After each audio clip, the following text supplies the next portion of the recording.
a outra questão que eu tive também a oportunidade de comunicar ao ministro, que não sabia, é sobre o crime ambiental que aconteceu em 2019 em Alagoas. A Salgema, antiga Salgema, que depois foi integrada à Braskem, que não é uma empresa alagoana, é a maior petroquímica da América Latina. Ela extraiu Salgema do subsolo e não colocou nada no seu lugar. E nós tivemos um acidente monumental, o maior do Brasil de todos os tempos. Mariana, para que Vossa Excelência tenha uma ideia, prejudicou 2.400 pessoas. Enquanto em Maceió nós tivemos um prejuízo concreto para 200 mil pessoas, 5% da população de Alagoas.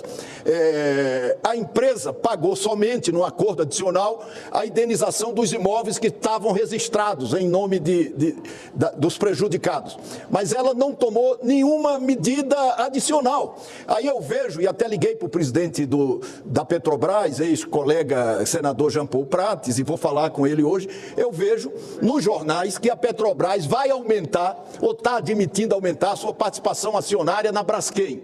Olha, nós não somos contra isso. Até se aumentar para dar credibilidade, para vender, nós não somos contra que venda, seja quem for, não importa. Tem vários grupos econômicos querendo comprar, JBS, Unipar, ótimo, vendam, mas primeiro pague a dívida com o povo de Alagoas, com o estado de Alagoas, com a prefeitura de Maceió e com os municípios limítrofes que também sofreram. Para que o senhor tenha uma ideia, só esse caso da Braskem, do afundamento dos bairros, aumentou o desemprego em Alagoas, em 2019, 2020, em 2%. A arrecadação por conta da Braskem caiu 11%. Essa dívida não está sequer quantificada. Então, antes de vender, quantifica a dívida, começa a construir o bairro para repor as habitações, sem enrolada. Eu não tenho nada contra o Odebrecht. Eu até denunciei aqui várias vezes a desestruturação do setor de engenharia nacional. Fiz várias denúncias, dei nomes, sobrenomes, denunciei, voltei a denunciar, entrei com ações no CNMP, condenamos o Deltan Dallagnol no CNMP, na Justiça Comum, pelos crimes que eles cometeram.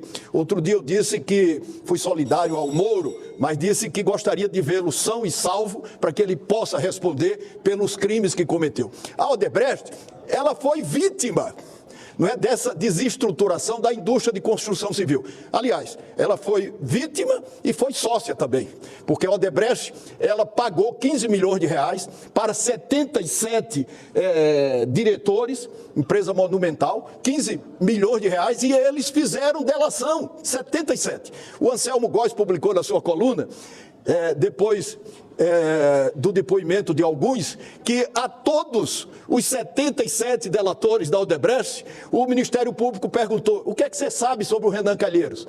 Nos ajude aqui com relação ao Renan Calheiros. Aos 77. Então, eu não tenho nada contra a Odebrecht. Eu respondi na Justiça o que for possível, não tem nada disso. Não é isso que se discute. O que nós discutimos é que ela tem que pagar o crime que cometeu contra o povo de Alagoas, contra o Estado e contra as prefeituras. Tem que pagar, antes de qualquer coisa, paga, quantifica a dívida. São ações judiciais pulverizadas. Tem que pagar. E a Odebrecht, ela tem 32% das ações da Braskem. 32%. Então, ela também tem responsabilidade. Hoje, o ministro da Fazenda nos comunicou na reunião de líderes que a Odebrecht deve 147 bilhões à União Federal. Como é que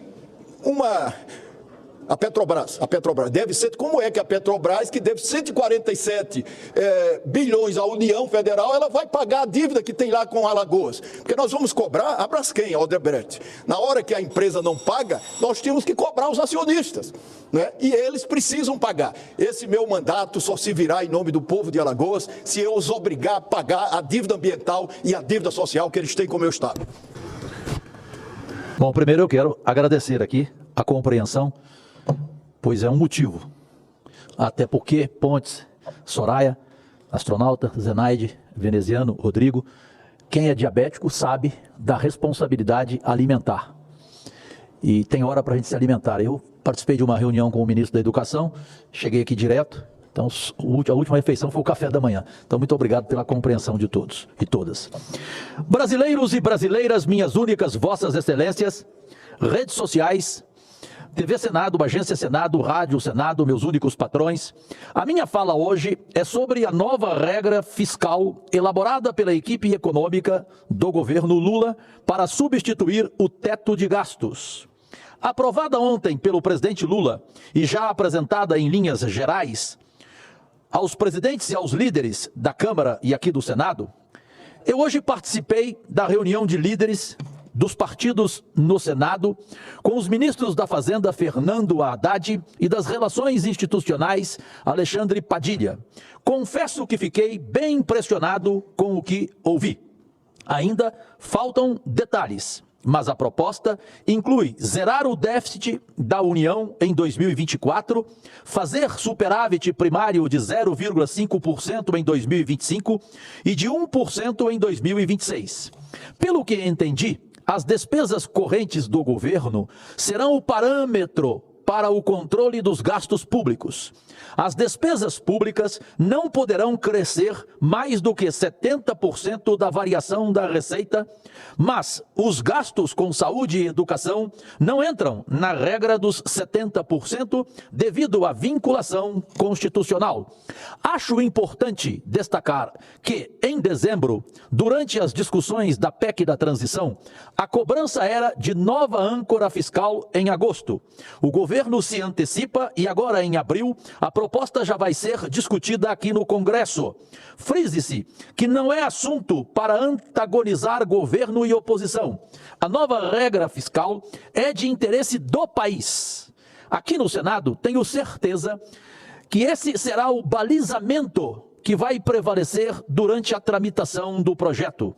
Não podemos perder o foco, sabendo que todos terão de trabalhar e muito, em especial o Executivo, com o papel de cumprir o que for acordado politicamente.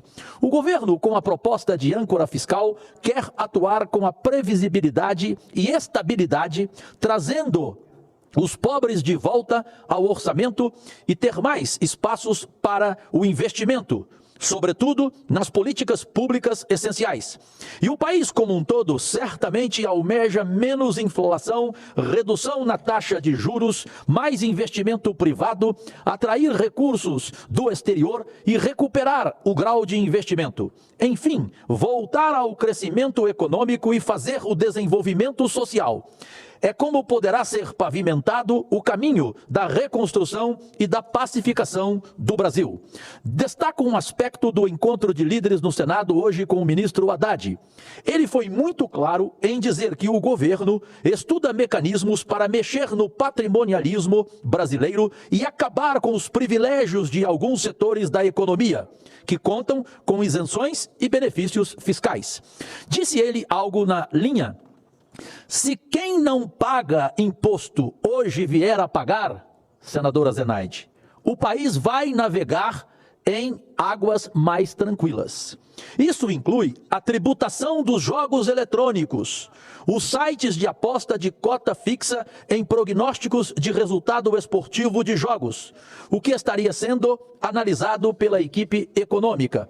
Sobre esse assunto, inclusive, informei aos ministros Haddad e Padilha sobre o projeto de lei que general Hamilton Mourão e eu apresentamos juntos, que é o de regulamentação do setor. E lhe disse: ministro, após a divulgação do projeto, ele concluiu: alguns empresários vieram me dizer que querem discutir o assunto com o governo. Ou seja, senador astronauta, os empresários, a maioria deles, a maioria quer pagar imposto. Ela aceita a regulamentação. O que dizem os empresários que não são contra a tributação, então? Apenas consideram que ela não pode ser uniforme. Cada um deve ser tributado de acordo com o seu tamanho, ou seja, de acordo com o seu lucro, proporcionalmente. É uma justiça. Porque, a princípio, Haddad propôs que a licença seja de 30 milhões para cada casa de aposta. Não pode. Não tem lógica. A maior, ela pode pagar 30 milhões, mas e aquela que não tem esse lucro? E ele concordou, ele foi aberto ao diálogo. O ministro mostrou-se permeável, então, ao diálogo, e o ministro das Relações Institucionais, Alexandre Padilha, ficou com uma cópia do projeto meu e de Mourão. Reforcei a minha crença na disposição do governo para o diálogo. Rapidamente, Zenaide, querida irmã, eu só fico triste com algo. Eu sou vice-líder do governo e sou independente, eu não sou puxa-saco. Eu já falei aqui, eu odeio a palavra sabugice.